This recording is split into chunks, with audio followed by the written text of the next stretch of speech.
Sumatera ada sebuah misteri yang terkubur, bukan cuma di dalam tanah, tapi juga oleh waktu.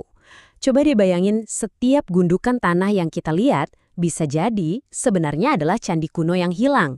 Dan siapa tahu, mungkin ini adalah petunjuk pertama kita untuk menemukan harta karun seorang raja. Nah, pertanyaan ini bukan cuma fantasi loh. Ini beneran jadi titik awal petualangan kita kali ini. Kita akan menyelami sebuah situs yang luar biasa luas. Saking luasnya, yaitu tadi, setiap gundukan tanah yang kita injak bisa jadi adalah kuil kuno yang udah lama terlupakan. 4.000 hektar. Coba deh bayangin seberapa luas itu. Ini adalah skala dari Kompleks Candi Muara Jambi. Biar ada gambaran, luasnya ini bahkan mengalahkan monumen sekelas Angkor Wat. Gila kan? Dan yang lebih bikin merinding, para ahli percaya masih ada 100 lebih candi lain yang masih tidur di bawah tanah sana, nunggu untuk kita temukan. Oke, sekarang kita masuk ke tokoh utamanya. Di pusat semua misteri ini, ada satu nama besar dari abad ke-14, Aditya Warman. Jangan salah, dia ini bukan raja lokal biasa loh. Dia ini ibaratnya tangan kanan kerajaan Majapahit yang dikirim khusus ke Sumatera. Misinya, mengamankan jalur perdagangan emas yang super penting. Nah, disinilah ceritanya jadi makin seru. Para sejarawan itu sampai sekarang masih debat, di mana sih sebenarnya ibu kota Aditya Warman? Teori yang lama, yang konvensional, bilang lokasinya di pedalaman, di Pagaruyung. Tapi, bukti-bukti baru justru menunjuk ke arah yang sama sekali beda, Jambi. Kenapa Jambi? Ada beberapa alasan kuat. Pertama, coba kita lihat teks kuno kayak Negara Kertagama. Teks ini ditulis pas Aditya Warman masih hidup loh, dan di situ Jambi disebut pertama di antara kerajaan Sumatera lainnya. Itu sinyal penting. Kedua, dan ini kuncinya nih, Aditya Warman sendiri menyebut kerajaannya Suwarnabumi alias Negeri Emas. Julukan ini pas banget buat Jambi, yang emang dari dulu terkenal karena sungai Batangharinya yang kaya akan emas. Oke, teori di atas kertas emang menarik ya, tapi kan kita butuh bukti nyata. Nah, bukti sesungguhnya itu ada di reruntuhannya sendiri. Yuk kita jadi detektif arkeologi dadakan dan langsung cari petunjuk-petunjuk yang tersembunyi di tanah Jambi. Petunjuk pertama kita ada di sebuah danau buatan yang namanya Telago Rajo atau Kolam Sang Raja. Kalau kita ngobrol sama warga lokal, ada mitos yang beredar. Katanya dulu raja-raja suka melempar emas ke kolam ini sebagai persembahan. Nah, mitos itu seringkali bukan sekedar dongeng loh. Kadang itu adalah gema dari sejarah yang terlupakan. Jangan-jangan ini adalah ingatan samar tentang adanya bangsawan yang pernah tinggal di sini? Jadi, apakah arkeolog menemukan emas batangan? Well, belum. Tapi mereka justru menemukan harta karun yang jenisnya beda. Dan mungkin lebih penting, sebuah sistem manajemen air yang super canggih. Ternyata, kolam ini bukan tempat buang-buang emas, tapi justru jadi jantung kehidupan. Sistem ini bisa menopang ribuan orang. Coba pikir, populasi sebanyak itu kan ciri khas sebuah ibu kota yang padat dan ramai kan? Oke, lanjut ke petunjuk kedua. Tempat ini juga diselimuti mitos. Namanya Candi Kembar Batu. Konon katanya, candi ini dijaga oleh arwah raja dan permaisurinya. Serem ya? Tapi, coba kita sisihkan dulu legendanya.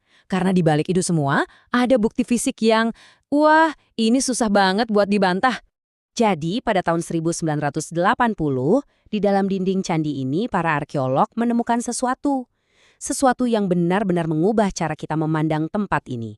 Sebuah artefak yang bisa menghubungkan semua titik-titik sejarah yang tadinya terpisah. Dan ini dia penemuannya, sebuah gong perunggu dari Tiongkok.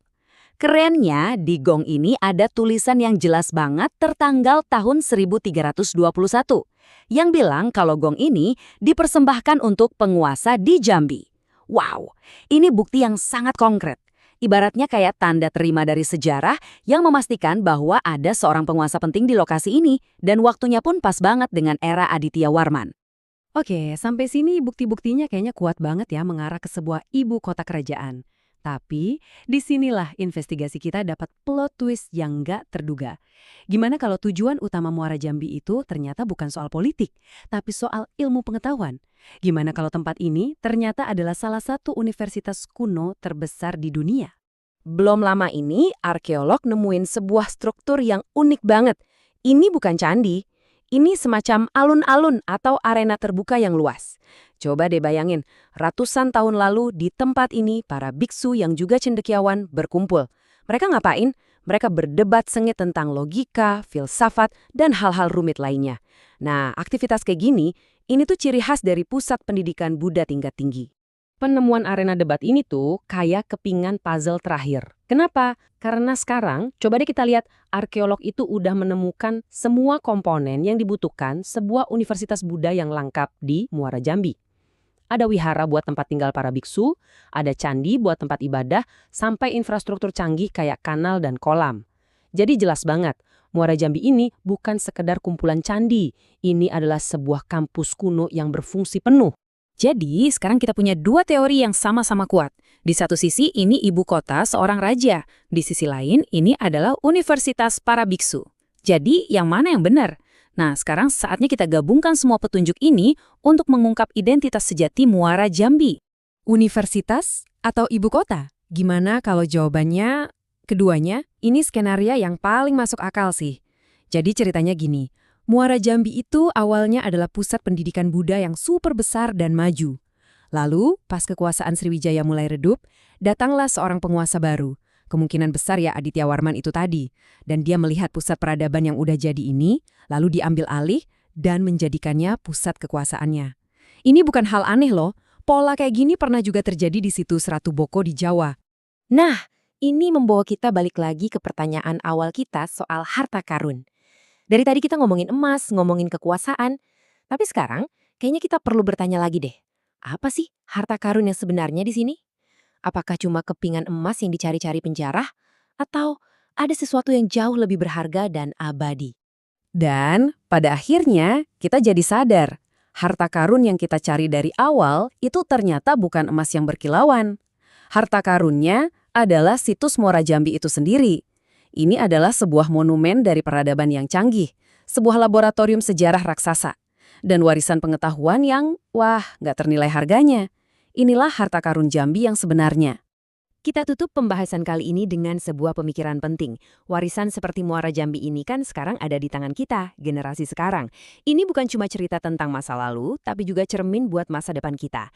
Karena yaitu, hanya bangsa besar yang menghargai sejarahnya dan hanya generasi cerdas yang tidak akan lupa sama akar budayanya. Jadi pertanyaannya sekarang buat kita semua, gimana cara kita menjaga warisan yang luar biasa ini?